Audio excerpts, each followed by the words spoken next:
Have a drink.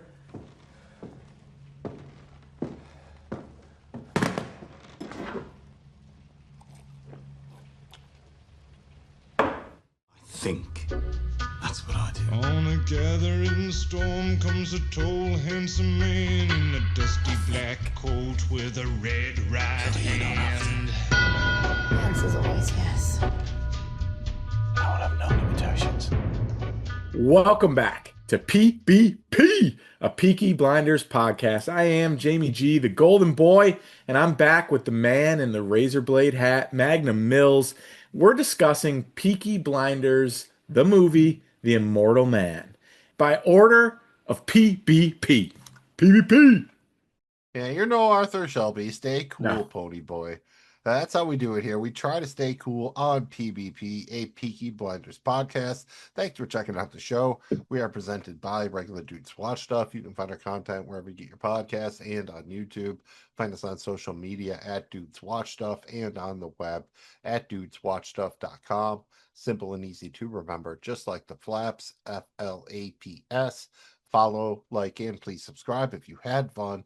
Please remember to touch the thumb, and please know this is going to be a full spoiler affair. Full spoilers for all aired episodes of Peaky Blinders, as well as the movie Peaky Blinders, The Immortal Man. If you don't know, now you know. Full spoilers going forward. Let's kick things off here with just overall thoughts, and then we can circle back to anything we want to dive deeper into. Break it down for us, man. What did you think of The Immortal Man, the build up to it, what it delivered for you, and the aftermath here? Well, I guess if we're going to start top down, I guess it's really a question of, did it meet your expectations?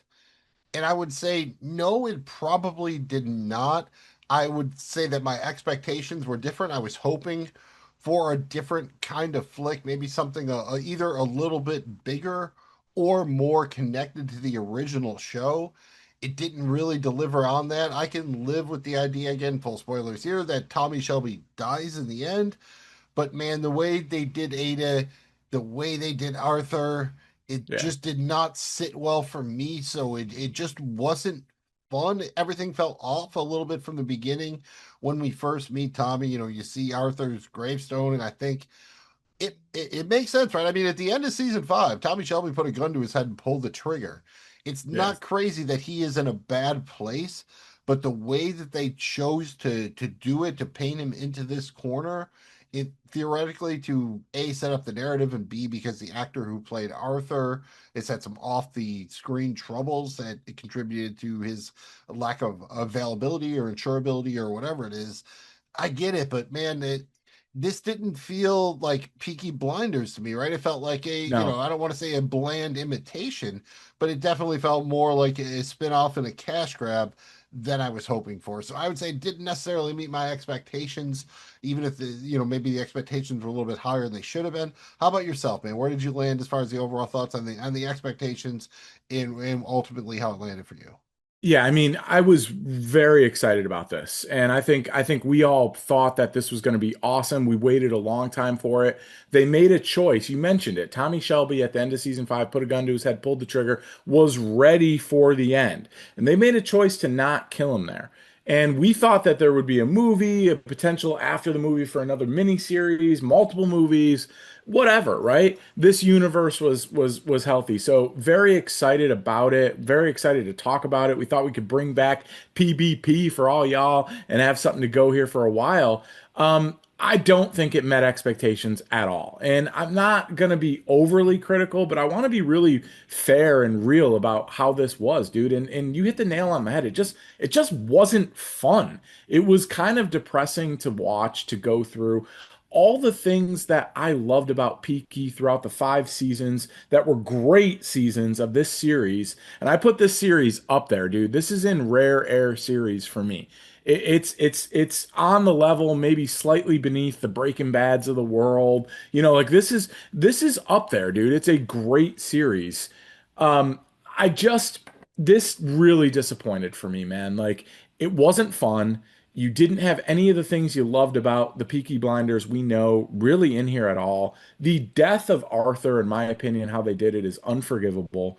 I hated how they killed off Ada. I guess I understood that like once we knew about Arthur, the reality of Ada needing to be killed off kind of needed to happen because it's like they made a decision just to flush everything about previous Peaky Blinders so they could push towards new spin-off Peaky Blinders, but it felt cheap. Her death felt very cheap, rushed.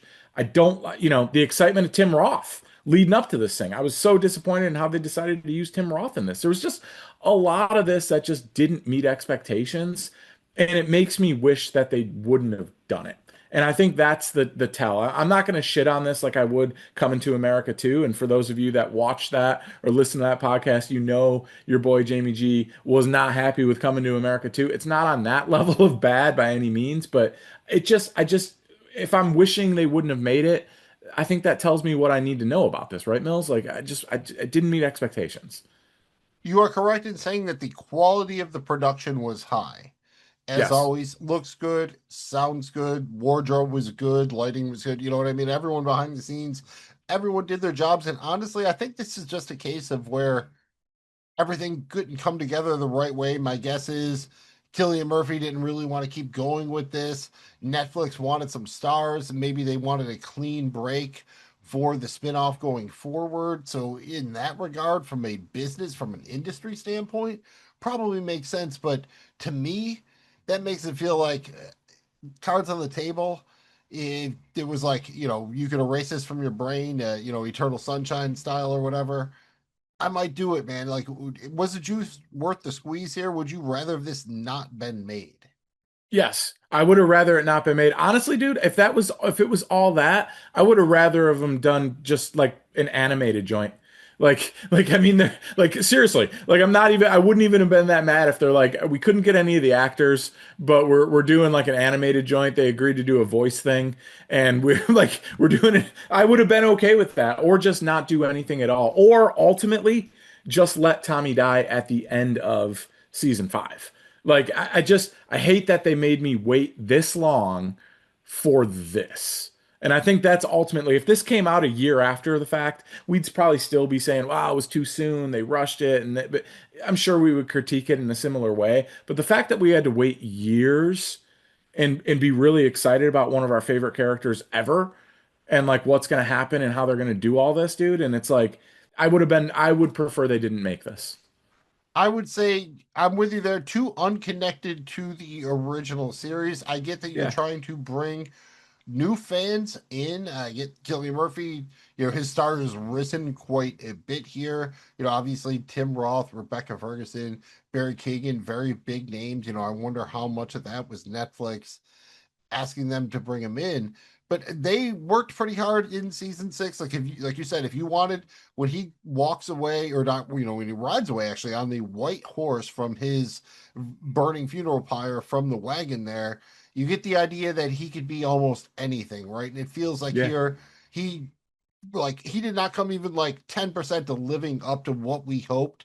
I would have felt better, at least if he'd been living in a house with Johnny Dogs and he had like a Grizzly Adams beard, right? And more remorse here. It's just kind of weird, right? He still like is kind of Tommy, but he's spoken a lot of the open, drinking more wine and writing this book. And it's just, I don't know. It's just very lackluster, lackadaisical. Like, I get that he needs, Rebecca Ferguson, Callow to come in here and kick the plot off, but it's just, I don't know. Again, it's Well, just but even that their usage of Rebecca for like you couldn't have like you basically like you just said, okay, we're gonna make you the identical twin of Duke's mother. Like you couldn't have casted her in a different like it just seemed kind of late. And then it's like, all right, he knocks the broomstick, bangs her one time, and now he's back.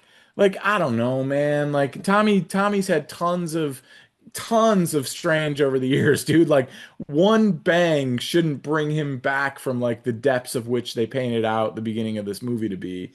It just felt kind of like meh, rushed and not, I don't know. It just wasn't fun. And I'm disappointed in how they used her. I'm disappointed in how they used Tim Roth. And honestly, I hate that we just kind of let go of all the political stuff. I know they incorporated the thing with World War II and with Hitler and the currency and all that. And actually, that's one of the things, and we'll talk about it. It's one of the things I really liked about this movie, kind of incorporating that into the overall plot. It's plausible. You could see a case where maybe something like that could happen. I actually really like that element of it. But all of Tommy's dealings in like the political world on the Senate and all that stuff, all that's gone. And I get it. He's depressed. He's decided to be a recluse, but it's kind of like, man, that would have made for more fun, more interaction, other characters, that more things to give Tommy to do. Having depressed Tommy without Arthur, without Polly, with limited Ada, it just didn't. It just wasn't fun, right? Like, You I'm just trying hit to about think like of. four nails on the head there, I think. Yes, they spent all of season six really building up this Mosley plot. And remember, they made him think he Yeah, was dying. And he comes off of that and he could go a lot of ways, but the idea that they just ignore it all just feels like weak and loose. And again, I think we were hoping, again, talk about expectations. I was hoping for a grander scale here. I don't want to say that I was hoping for Peaky Blinders do Indiana Jones, but you talk about World War II and them fighting Nazis, yeah. and they had very specific feelings after participating in the First World War. I really thought there were so many ways you could go here, and then just the lack of ties to the original cast just hurts here. And I know that you had cut a lot of options off between who had died, and unfortunately actors, actresses you don't have access to. But cards on the table here, man.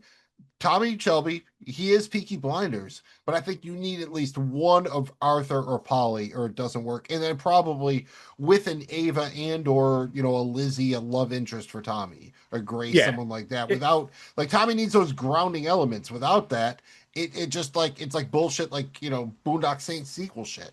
Dude, 100%, especially if we're getting the era of Tommy where he's down, right? If we're getting full blown, I'm taking over the world, Tommy Shelby, maybe you can get a little leeway there. But if it's not like Tommy's got his balls out, there's nothing he can't do. He's taken over the world, building legacy, Tommy Shelby. Then like, and he's depressed, Tommy Shelby, dude. You have to have that supporting cast. Like, how bad did we really miss Arthur here? Shout out Arthur. I hope in the real world you're doing well, you're getting your life together, whatever it is. We missed you, bro. Like, we missed you big time, and it's not just those big Arthurs. Like I I mean, missed Michael, everything Finn, about him, dude. John, anybody else, Yes, anybody who act anybody. as a counterweight. Like, Fucking I love you, Johnny Dogs, but his voice carries no weight with Tommy. He yeah, works for him. There right. is no level of And he had a bunch of good equality lines, there. Mills, but it's just, you're right. It doesn't move the needle in terms of like getting Tommy to have a decision or change his person, like anything, right? So, It's just not the same without them. And on a certain level, maybe that could work if they embraced it more. But the fact that they bring back Johnny Dogs, Curly, Charlie, Ada for her limited role, it's like they tried to do it, again, I don't want to say it was built by an AI or something like that. Obviously it wasn't, but it's like they're trying to hit all quadrants, right? If you're talking about it yeah. from a marketing standpoint here, they're trying to make sure, all right, what boxes do we need to check to get the original fans in here while also bringing in some new people, some casuals, and then also people who hopefully might, maybe especially be Barry Keoghan fans or whatever, that will follow us to the sequel. And of course, the irony of that is he's not even going to be playing Duke in the spinoff. They've recast it again to Jamie Bell now, who is a good enough actor. He's definitely been in some things. Shout out Jamie Bell. We will certainly check it out. But I have to say, my enthusiasm for checking out the spinoff and the sequel, whatever you want to call it here, is incredibly dampened after this. It's not necessarily just because there's no Tommy Shelby, but it's like they went so far as to slam the door on everything about Peaky Blinders that we knew, They that it's killed got to it. be its own thing now. And again, I'll try to let it stand on its own two legs, but man, I would have liked it for them to be some carryover here. Yeah, I mean, they basically completely eliminated execution style, anything to do with Peaky Blinders as we know it. It's dead. It's over, and that's okay. But then now there's, like there's no carryover whatsoever. You have a new character playing Duke. If that's even going to be the headline going in, it's a new show. I guess my problem with it is this was a good enough legacy brand series. It deserved a proper ending. And if you took the time to make the movie and do the thing, it deserved a proper ending, not just a weak setup to catapult a spin-off that you want to do while shitting on the legacy of Tommy Shelby and everything we've done over the last, years with this series. It just didn't do the series justice. I think that's my biggest beef with it, Mills. We'll get to some of the things we liked. Don't worry. This isn't just a bitch fest. But I think that's my biggest beef with it is like, I'm such a big fan of the series, the show. I hate that it didn't get the justice, the due that it was deserved here to end it, right? It just even Tommy's death felt weak, dude. The whole like doing the Sons of Anarchy thing, like trying to get hit. I hated that. Like it just even that was weak. Like it just it didn't get Tommy deserved better. The series deserved better. The legacy deserved better.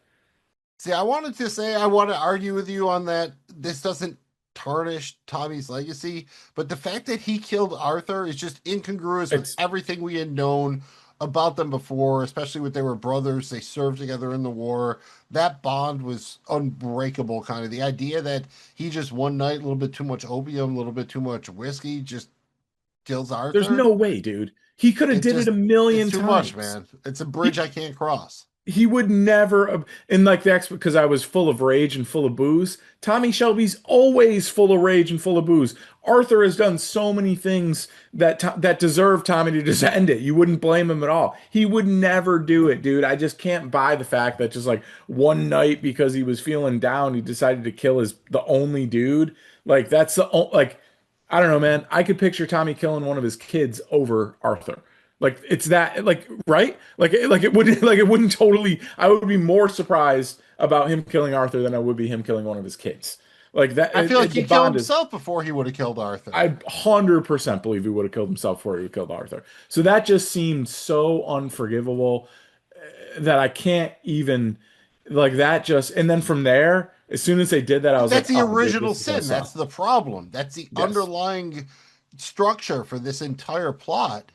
And if you can't be there for that, then what can you be there for this one? And unfortunately, yeah, it just you can't do Arthur Shelby like that, right? And again, Arthur is not one of the greatest characters in the history of television or anything like that, but he was the perfect counterpoint to Tommy, and he was a real brother, right? And he added just weight and gravitas to that relationship, and especially now that you don't have Polly anymore, and especially no Ada, just without that, Tommy's just untethered. And I think without anything to really just keep him grounded, the series kind of flails. The best he looks is when he comes back, goes into the garrison, confronts Duke, all that stuff. That is great.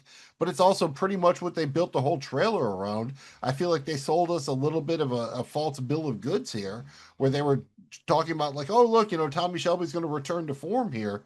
And he does, but it's for like, I don't know, 15, 20 minutes of the movie. And it's almost all of what we saw in the trailers. So, Yeah. again, I get that they want everyone to watch it, but I do feel like the Immortal Man, right? Like, how much better would you have felt about this if they had just called it going in the death of Tommy Shelby? Like, you knew where it was going. Maybe it was even Godfather style. Maybe he dies when he's 95. You don't really know. But I think I that would have would have felt at way least, better.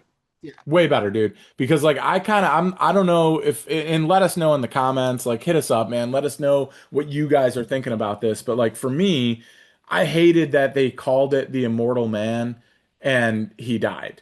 Like I get the whole irony of it of like he'll always be immortal, like his spirit and everything that he is and what he's accomplished and all this, and he needed to die and all this. I get it, but it's like I would have felt better if they would have called it the death of Tommy Shelby. And I just one real quick thing, man. I just want to go back to Arthur for a second.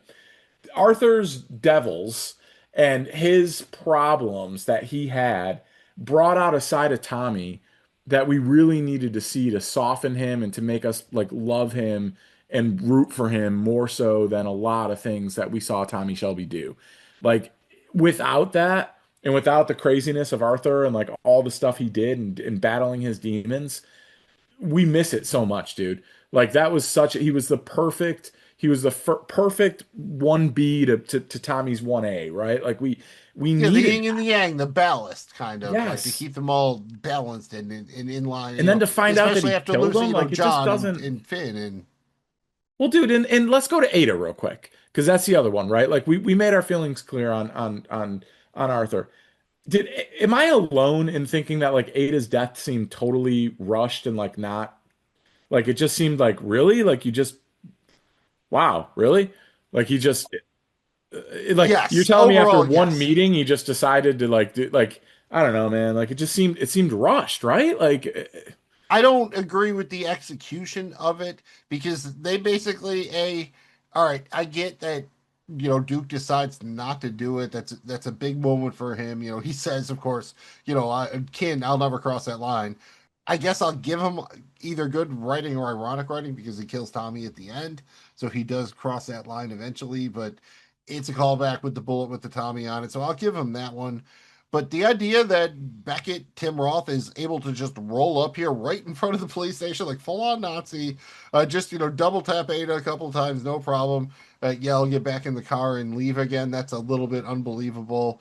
Even they almost make it look like when Duke yells to try to save her, it's the trope where she looks to him and then that's why she gets shot. But it was not a good death. There are good deaths and no bad deaths.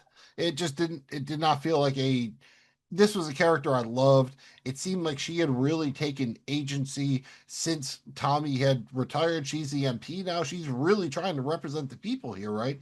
Ada is the one trying to do good, trying to really help people. So, ironic or not, the fact that she goes down the way she does, it really hurts. So I guess it makes it an effective death. I mean, the idea when we saw that shot of her in the trailer, standing in the road with the umbrella, never in a million years did I think this is Tommy imagining dead Ada.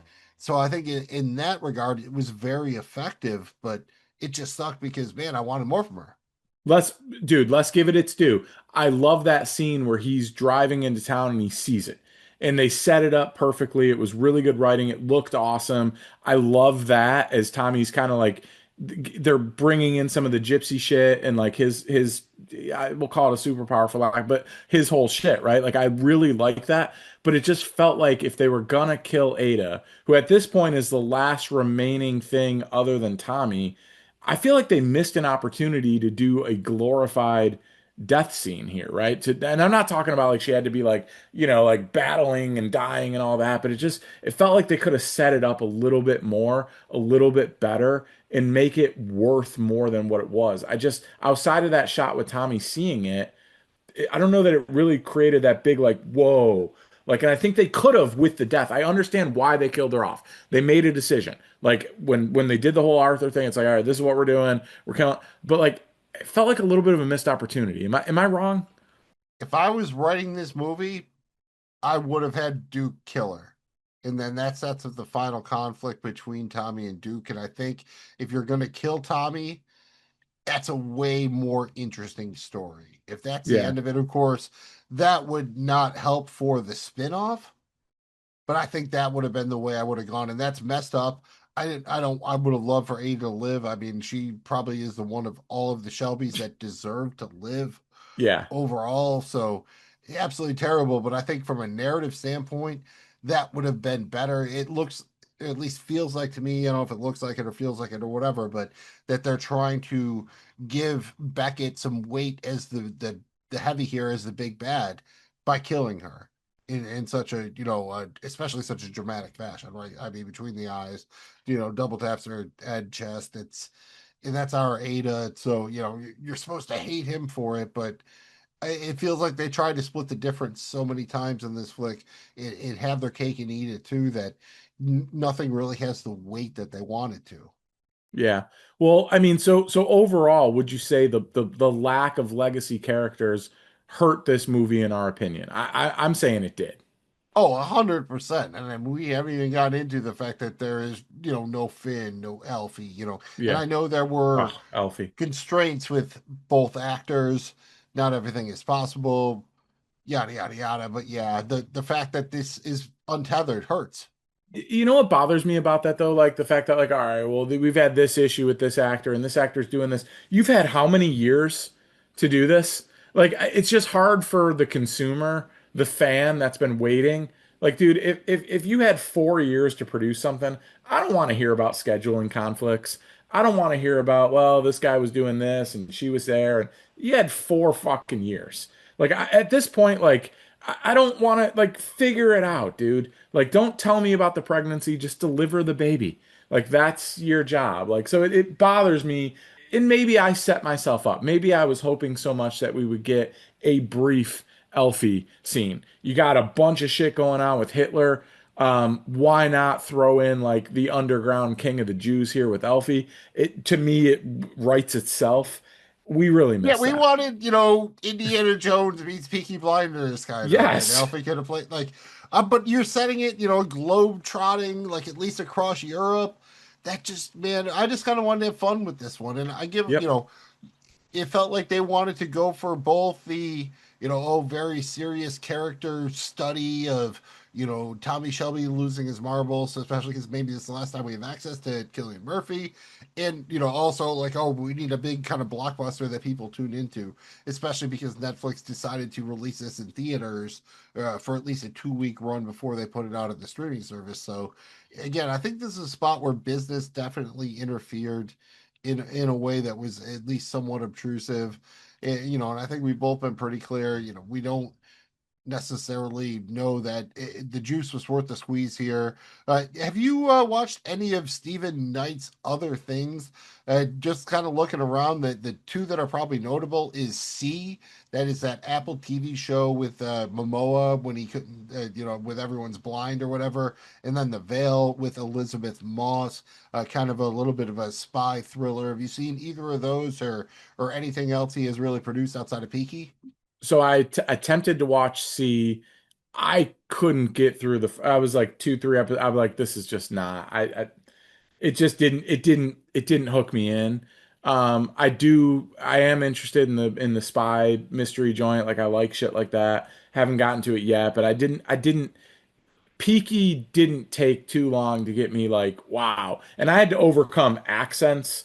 You go back to season one, it's hard if you're not watching this on subtitles, dude, you're missing a lot, bro. Like it was hard to like this was not an easy like you can just jump right in because of the accents, the whole like how they talk and everything. It becomes one of their best things, but early on it was not easy, right? And so C didn't even like I couldn't even like I guess my answer is yes and no, but I wasn't impressed with what I have.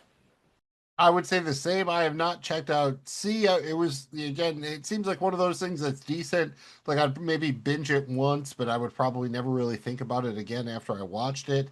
I would say the same thing for The Veil, and I'm a little disappointed because Elizabeth Moss was absolutely fantastic in Mad Men. She was great in Handmaid's Tale. She's been very good in a lot of things, and so it was just kind of really disappointing here. I was hoping for kind of a better thriller type of thing. I have heard good things about House of Guinness. That is more of a study about like the actual like the beer joint, the Guinness family or whatever. Kind of the thing behind that. That was more of a limited series.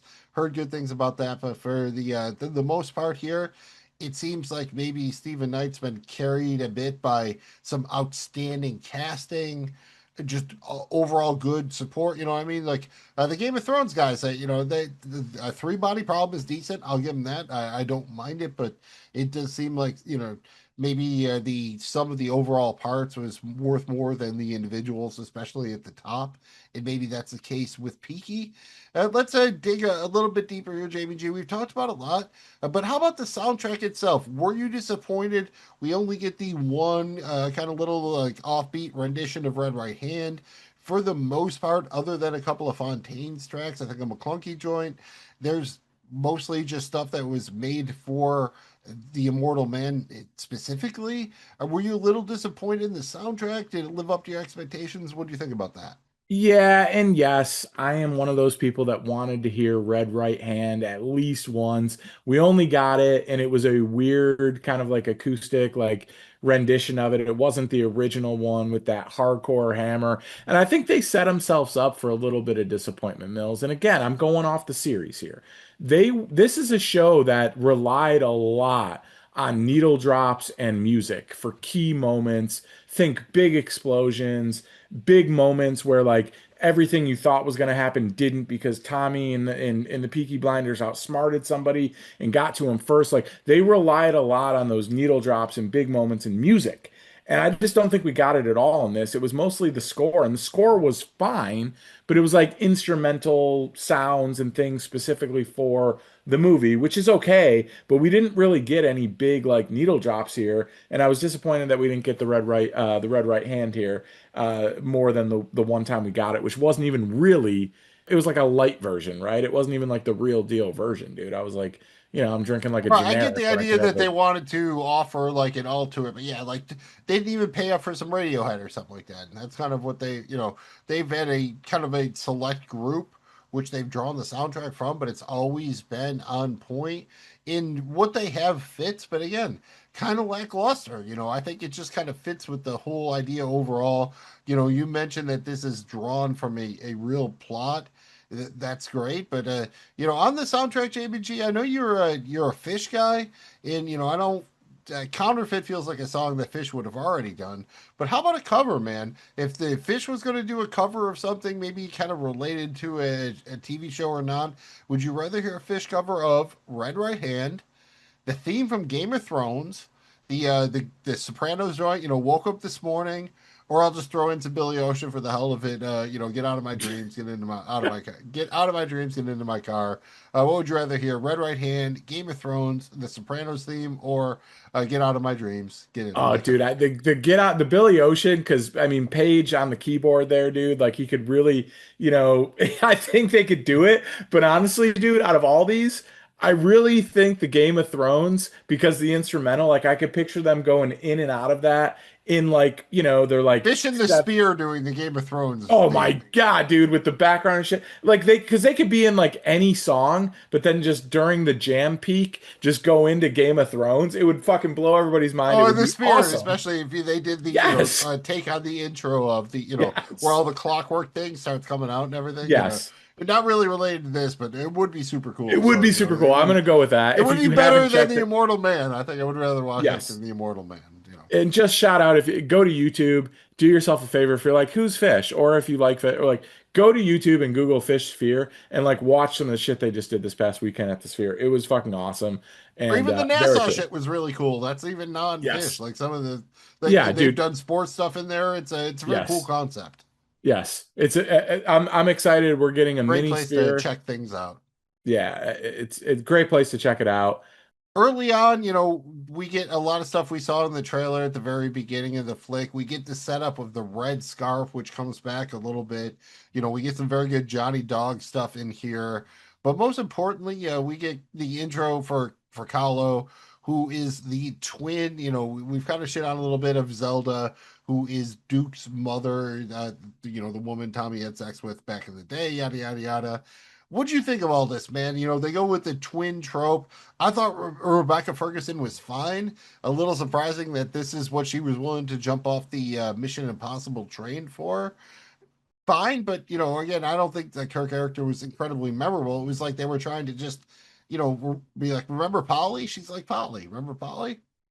Yeah, I just think it basically they didn't give her enough. And I think the same thing with Tim Roth.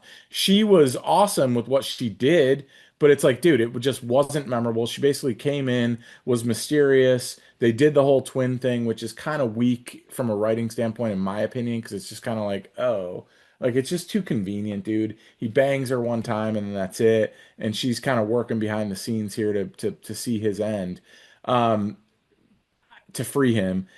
I'm fine with it, but it's just like, dude, you got a big heavy hitter. It's kind of like my problem with what they do with Stephen Graham. Like we got this great dude who is a great fit for the show, but we can't figure out how to use him.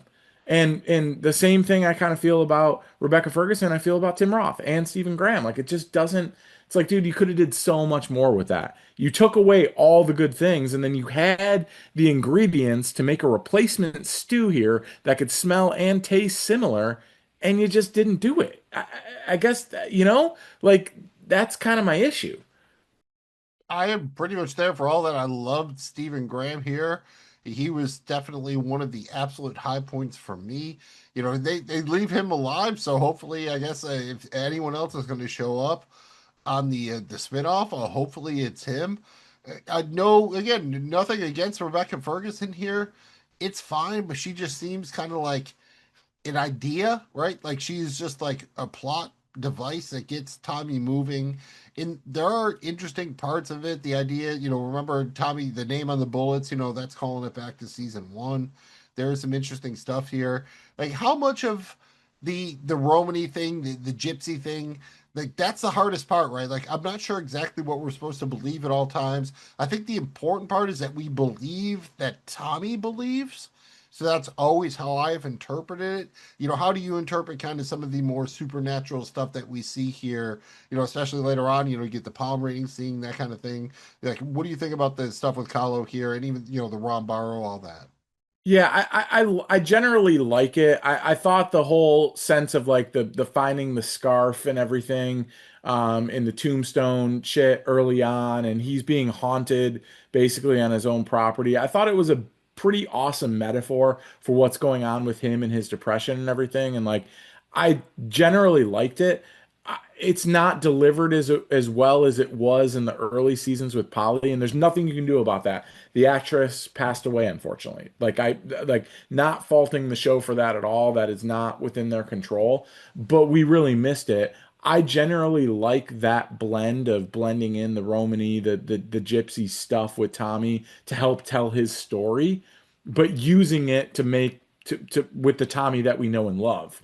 Using it with a Tommy that's like depressed and defeated and just wants to rush towards his death, just again wasn't any fun. It was a little fun. After they banged, it was the whole idea that she was being possessed by her twin sister Zelda, who was Duke's mom. Yeah. And Tommy kind of like, you're not sure if you're supposed to buy that or not. But after the sex, she's like, "Oh, how was it?" Tommy's like, kind of, meh. That was all right. Okay. That Yeah. that was a little bit fun. Of course, after that, you get the whole Tommy is back in the game montage there. But one thing that I thought was great was our guy Johnny Dogs. We saw a lot of this stuff from the early first act here in the trailer. But man, Johnny Dogs got some great lines. I mean, he was out there shooting down pigeons, doing what he had to do. But for the most part, I thought he was one of the highlights of the film. Obviously, we love Johnny, we love Charlie, we love Curly. We love our kind of tertiary characters from the original show. But I thought he was definitely a highlight here. And of course, he's kind of tied into the gypsy, so he warns Tom early. I love the moment where he kind of, takes his hat off, acknowledges Arthur's headstone. So very good stuff from Johnny Dogs, and a couple of great lines when they go back into town. So very good part of the film for me as well. And the first act is what it is. That's where a lot of the trailer came from. I was hoping for a little bit more, but for the most part, it was fine. And Jamie G, what did you think about the fact that?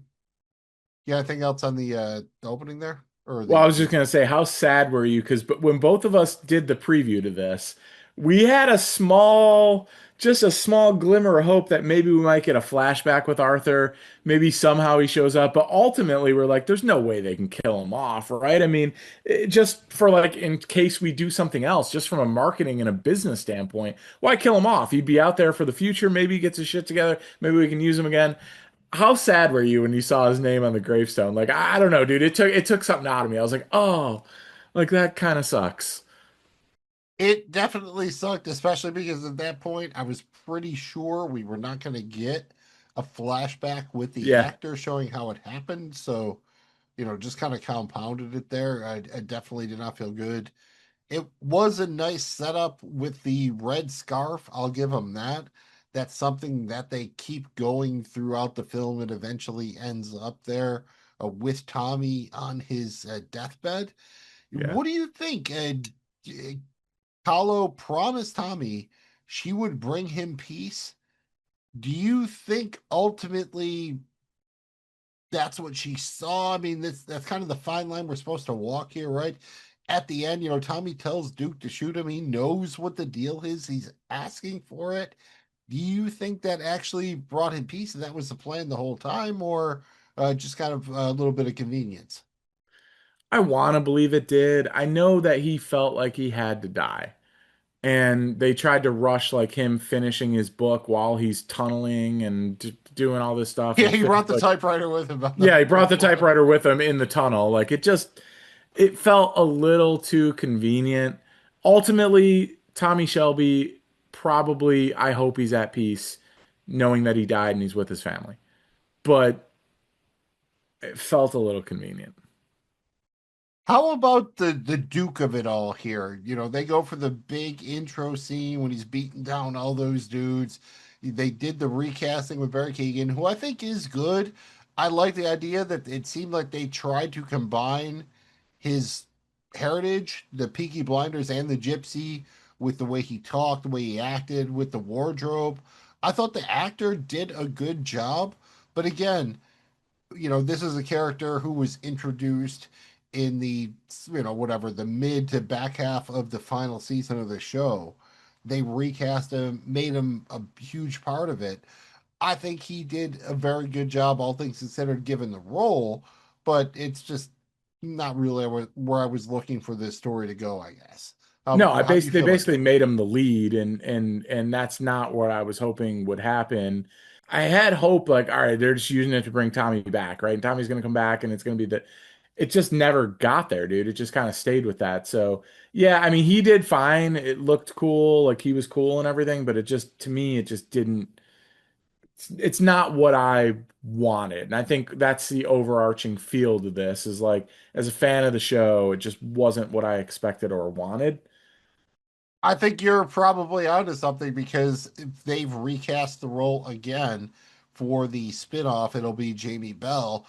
In my ultimately, I don't know anything here, but my guess would be in ideal world, if this would have been really popular, Barry Keoghan would have continued the role into the series, and that was part of the reason for the recasting. So I don't think that Duke is a bad character. I enjoyed his scenes with Tommy. And even his scene with Ada, honestly, his scene with Tim Roth.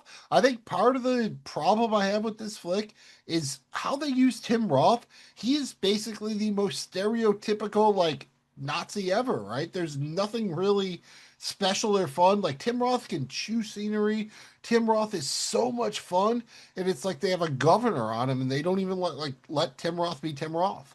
Yeah, they wasted him. They could have gotten. I would have rather had the Nazi dude at the end of freaking, Indiana Jones, like the dude on the tank beating him. Like there was no different. Like he didn't. They didn't give him a chance to vocally be Tim Roth and hit us with that silver tongue and make those one-liners and be that dude. Like we didn't get it at all, man. Like I mean, imagine Reservoir Dogs without Tim Roth, without Mr. Pink. Like you can't, right? Like so there's just no way to like that didn't translate in this. Quentin Tarantino used him very good. This show, no. He had some good lines, I'll give him that, but he was never really threatening as a villain, right? He's supposed to be the main villain. And never at any point was I really intimidated by him or thought that Tommy Shelby could ever possibly lose to him, right? Like they just didn't do a good enough job. Like he was, again, like a little bit cartoonish and mostly a device that's kind of who's there to give you the plot and be like, oh, this is what's happening next. Even when they have the kind of that big twist there where he has Duke kill the guy. Oh, they talked to, beforehand, he's betraying them or whatever. Nice little bit there when Duke feeds him to the pigs. I'd like to think that was maybe a snatch callback, but that's obviously been done Yeah. a Beware lot of of a pig times farmer, before. dude. Right.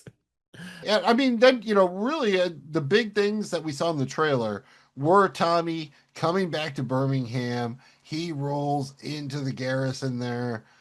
In that scene, you could argue, all right, I'm not sure how he got the one lady, Pamela Paul or whoever she was, to give him the grenade. But dude, I know Tommy Shelby's smart, But when he takes that grenade, makes it active, puts it down that dude's shirt, how does he know that dude's going to run outside? Like, couldn't that dude just be like, I have 5 seconds to live. I'm going to hug Tommy Shelby and make sure he goes with me. Like, I feel like that would have been the more likely response. It was really cool on the surface, but from a practicality standpoint, it didn't deliver. And again, we had to see that in the freaking, trailer. So it's like there was really no awesome Tommy shit outside of the trailer. And that's super lame, dude. Like that, I'm sorry. I hate that.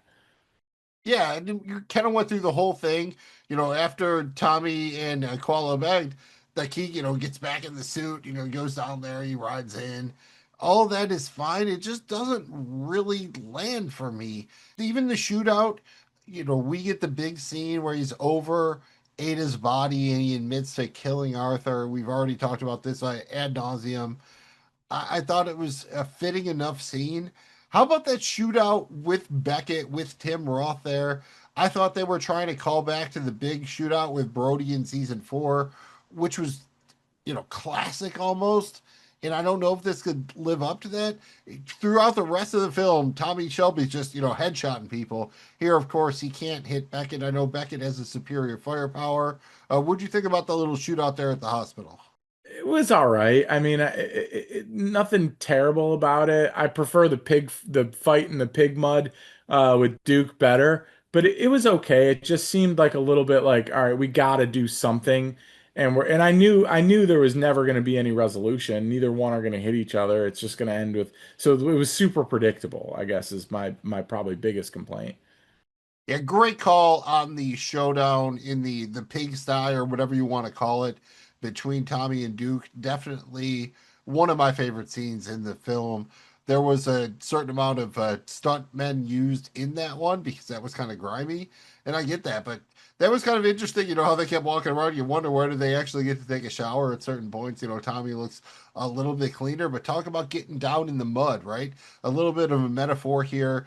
Tommy had been trying to stay above it all, not getting down into it. And here they literally make him get into the mud, into the shit. So, sometimes the metaphors aren't terribly subtle. And, we're not quite sure what the actual handoff is in terms of the power.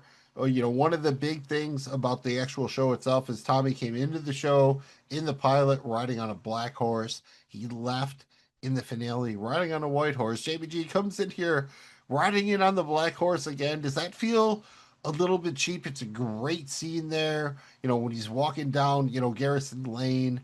Yeah, everyone in Birmingham's happy to see him again, but he's back on the black horse. Was that like a little bit too over the top, or are we okay with it? It is, but in a movie that lacked a lot of good moments, I think I'm okay with it, believe it or not. I mean, how about the funerals themselves? The Ada funeral for me was fine, but it was kind of sad because we only knew the couple of characters there, right?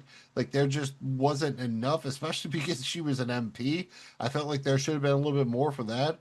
But at the end, Tommy's in there. They burn him in the wagon with the red scarf. We see all the pictures and all that, but was that too much of a repeat of the season 6 finale? Was it too on the nose? Did you think it was proper? Duke's got the manuscript now, the Immortal Man. What do you think of the end of it all? I didn't love it. I mean, okay, let me start with what I like. The tunneling thing, going back to that, okay, it tracks. I thought it was cool, the whole setup with everything and kind of watching the clock, and you got Stephen Knight and the rest of the gang trying to do their thing with the boat and how's it gonna, like, all that was a cool setup and everything. Tunneling thing I'm okay with. I guess I understand why they wanted to go back to it. I did not like the whole it's basically like everything's going to go down in this random warehouse. We were talking about like the possibility of like global geography here across Europe at least, and like now we've got just this warehouse. I also didn't like the Sons of Anarchy. Like I'm just gonna like stand in front of it, and I hated that too. Those were the things I hated. I like the whole setup leading into it up though, with like the boat coming with the dynamite and all that kind of stuff.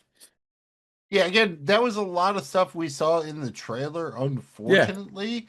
Like Stag getting shot in the shoulder, like shout out to, Hayden Stag. He is apparently like just like that great. He manages to swim all that way, get out. He shot almost like right over the heart, but he is okay at Tommy's funeral. So, apparently he is, built differently. I liked, Tommy ultimately using a landmine to blow up the money, all that stuff. It paid off. We kind of talked about that already. The ending was just not, yeah, it just was kind of that's not how you wanted Tommy Shelby to go, right? I guess the idea of Duke killing him with the bullet with his name on it is poetic. That fits. But the idea, like you said, of him standing in front of the car like that, he could have just simply stepped to the side. Like he was headshotting people for the last hour of the movie. Like now all of a sudden he can't shoot. yeah. It Like just he has to stand right there, like right. And we saw that Beckett was also super wobbly getting into the car. So all of a sudden yeah. he's super accurate. And yeah, Yeah, because of the yeah. explosion, right? And so now all of a sudden he's like super and I get you could say, okay, maybe Tommy And like Duke wanted to get wouldn't have shot, double but it's tapped like, him. Like when Duke left upstairs, how would he have not double tapped him? That bothered me too. I'm sorry, I forgot yeah. about that. But like, And the fact that like Tommy got shot a couple times, but then needed Duke to put the final bullet in, it just, I don't know, man, it just seemed a little too, it was disappointing. It's not what I wanted for Tommy Shelby's we death. talked about it. I could get that Tommy wanted to die. I can totally get that. It just I don't like the way they went about it. I could not agree more. Yeah, especially with Arthur as the inciting incident. Just not anything that I wanted to see. I don't really have anything against Duke, but it just feels like he's a plot device, right? Like designed to deliver the sequel. Even at the end of season 6 with the other actor who did a fine job, it felt like, all right, you're losing Michael, you're losing Finn. He's got to be the new guy. I didn't hate it, but here it just feels like too forced, despite the fact that I really like what Barry Keoghan did with the character. I totally agree, and there's good stuff in here. It just I think we made our point clear here on our just overall kind of like arching feel towards it. But lucky for you, buckle up because the train's leaving the station. We're heading out on the award tour. Yes, we have awards. First up, we got our favorite quotes from the Immortal Man. Jamie G, this was a very, very difficult one, but I got to give it up for my guy, Johnny Dogs. You leave that fucking gun where it is, Tom. That is mine. Because if you're the father and Duke Shelby is the son, then the Holy Ghost, Johnny Dogs, is going to need at least a fucking revolver. Jamie G, again, I'm sure Fish probably has a song called Revolver, right? I I don't think they do, but the No, they Beatles put don't. out an I would say, album well, called then fucking Revolver. Revolver, but yes. Yes. So I was trying, but yeah, that is a great Johnny Dogs. How about yourself, Yes, man? it Favorite was. quote? I'm gonna go with Tommy here. I think it just was kind of like a theme to this. Again, I don't love it, but I think this is kind of what it's all about for Tommy here when he says, All of us dead. Except for the one who wants to be dead. and I think that was just kind of the theme throughout this movie. Like he just didn't want to live. He had nobody to kind of like pull him out of it and make him back to being Tommy Shelby. And so therefore it just wasn't fun. Or that could just be the super meta reading of this film. Yeah. At the next stop here on the award tour, we're handing out some hardware to honor our favorite characters. Mills, start opening those envelopes by order of the PBP. All right, Jamie G, these are the Tommy's, our favorite, or, maybe not so favorite awards, depending on how you want to look at them. Let's start out with our most notable absence here in The Immortal Man. The nominees are Arthur Shelby, Elfie Solomons, Finn Shelby, and Lizzie Shelby. Jamie G, who do you have here most notable absence? I gotta go Arthur here, but dude, definitely shout out Elfie. We needed Elfie, but Arthur was just a bigger loss in my opinion. Yeah, I would say Finn is a very, very distant fourth here. Probably, Yeah. Arthur 1, Elfie 2, Lizzie 3, Finn 4. So my guess is we're pretty congruous on that one. And Jamie G, who is your favorite returning character here? We have Stephen Graham as Hayden Stagg, only appeared in one episode of Peaky, but was memorable. And then obviously we have Johnny Dogs, Hurley, and Charlie Strong. Jamie G, who's your favorite returning character? I gotta go Johnny Dogs here. I just like they gave him enough lines. He kind of was the best, brightest spot here out of all these. Everyone did a good job. I will give honorable mention to Hayden Stagg. I just wish they would have given him more to do. I wish Yes, he could have filled Arthur's vacancy, basically, and they didn't give him enough. yes, all the Hayden Stagg, that would have been great. I'm also going Johnny Dogs, but I would have loved if we had a little bit more Hayden Stagg, he would have qualified. And Jamie G, how about the worst death? This is not necessarily a award you want to get. The nominees are Arthur Shelby, Ada Shelby, Tommy Shelby. Jamie G, who's your worst death? I gotta go Arthur here. Ada's was bad enough, but Arthur's was basically unforgivable. I just can't buy it. I can't get on board that Tommy would kill his own brother Arthur. It just doesn't track, dude. And like the consequence of that basically to me really limited and hurt this movie. So I gotta go Arthur here, but Ada's is bad too. Yeah, they're all, yes, bad, very bad. But the Arthur, that is the inciting event that kind of sets up the entire plot of this flick, and that sucks.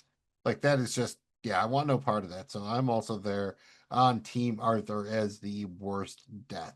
And let's try to turn those frowns upside down with our favorite newcomers. Where our nominees are Barry Keoghan as Duke Shelby, Tim Roth as Beckett, and Rebecca Ferguson as Kahlo. Jamie G, who is your favorite newcomer here to the Peaky Blinders franchise? I'm gonna go Barry Keoghan as Duke just because he had the most to do. Tim Roth felt like a total waste of Tim Roth, and same thing with Rebecca Ferguson. If they would have given them more to do, it could have very easily been one of those. But I'm going Barry Keoghan here as Duke as default, and he's not even going to be in any of the spinoffs. That's the real tragedy of it all. God damn it, I hate it, but also going default Duke because yes, he was good. I had no He was good. problem with him as Duke. He was not the problem with this flick. It just, he kind of got caught up in the mix, I feel. Yeah, it's not no, dude. He definitely did his job. It just it's not More his fault, but it's circumstances. unfortunate. Yeah. You got to do what you got to do. And then finally, Jamie G, we got to at least pay homage to our guy. What was your favorite Tommy Shelby moment from The Immortal Man? To me, it's got to be walking back into the garrison. It was just finally we got cool, confident, badass Tommy Shelby, right? Like I love those walking scenes with like a needle drop music and like, oh yeah, dude, like that's the guy, right? So I got to go there. Unfortunately, we kind of knew it wasn't a surprise because of the trailers.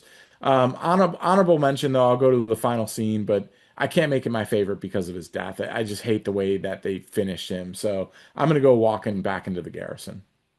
It's funny, I'll go kind of the other way because he walks into the garrison, like you talked about. He has that whole scene with a grenade, but then he leaves, but then he comes back again, and then he leaves on the black horse there.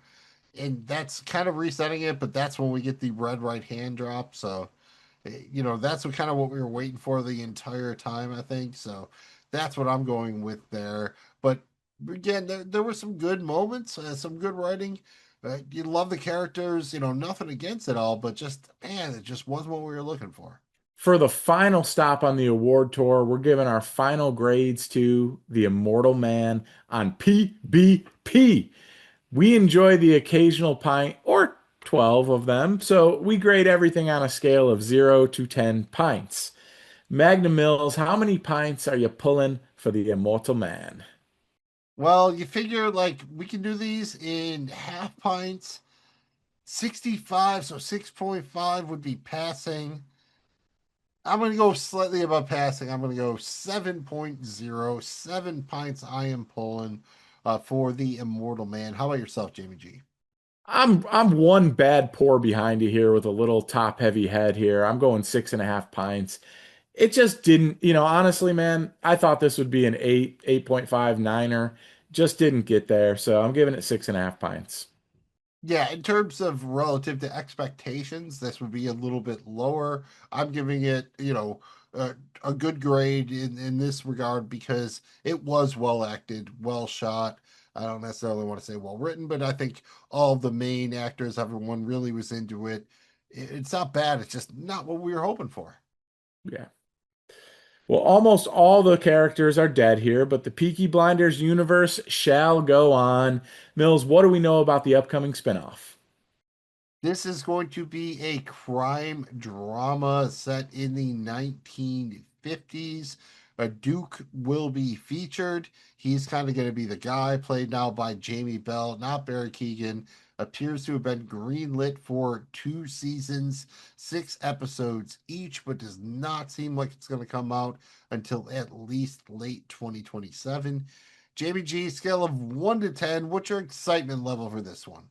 Well, I guess the only good thing they did here is they lowered the bar. So like it can only impress me, right? I'm a 3.5 out of 10. Like I'm not really excited about it at all, honestly.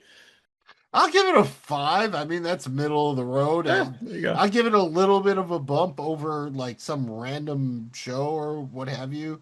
Jamie Bell has been in some stuff. You could definitely do a little bit worse, but for the most part, I think this underwhelms because we were hoping coming out of this, we would be super hyped about any possible spinoff, about going back and talking about the Peaky episodes we hadn't reviewed already, and this kind of killed that momentum a bit, I think, right? Or if not entirely. For me, it definitely did. I just kind of like I'll watch the spinoff and look, man, not all things are like the spinoff could be great. We're gonna give it its fair justice. We're gonna watch it. We're gonna talk about it. We're gonna break it down. We'll be doing that, but I'm not excited about it based on what just happened with this movie. It just to me, it's like that I have very little excitement, if any. Think you have to hope the optimal thing, you're not obviously going to get Better Call Saul because that was so tightly tied to Breaking Bad. But how about like, could the spinoff be like the future quel instead of like the sequel version instead of a prequel of A Night of the Seven Kingdoms? Where it's like tangentially related, but like not really. Like you don't really have to know anything. It can do whatever it wants. Like that would be the optimal scenario, I think, right? I think so because to me, it's a completely different show now, and that's we'll give them their chance. They've earned it. They bombed, in my opinion, they bombed this movie, but they did put together a great series in Peaky Blinders. So we'll see what they do. Yeah, the problem is that Peaky Blinders, basically, we have determined the formula is Tommy Shelby plus Arthur and or Polly equals Peaky Blinders, plus minus Alfie and Ada. So if Yep, you don't have any of those, it's you're starting from scratch. So, yeah, it's you not got to very figure good. out the recipe, but it's some work. Yeah. You need to add a little bit of salt on that. And thank you very much for checking in with PBP, a Peaky Blinders podcast. We are presented by Regular Dudes Watch Stuff. Find our content wherever you get your podcast and on YouTube. Find us on social media at Dudes Watch Stuff and on the World Wide Web at dudeswatchstuff.com. Try to keep it nice and easy to remember, just like those flaps. FLAPS, very crucial to our success. Follow, like, and please subscribe if you had fun. Please remember to hit that thumb. I am Magna Mills. He's Jamie G. And Jamie G is going to do us a favor. He's going to take us out one last time on a very, very good, very, very hearty Arthur Shelby. One last time for you, buddy. Arthur Shelby. On a gale storm comes a tall, handsome man in a dusty black coat with a red right hand.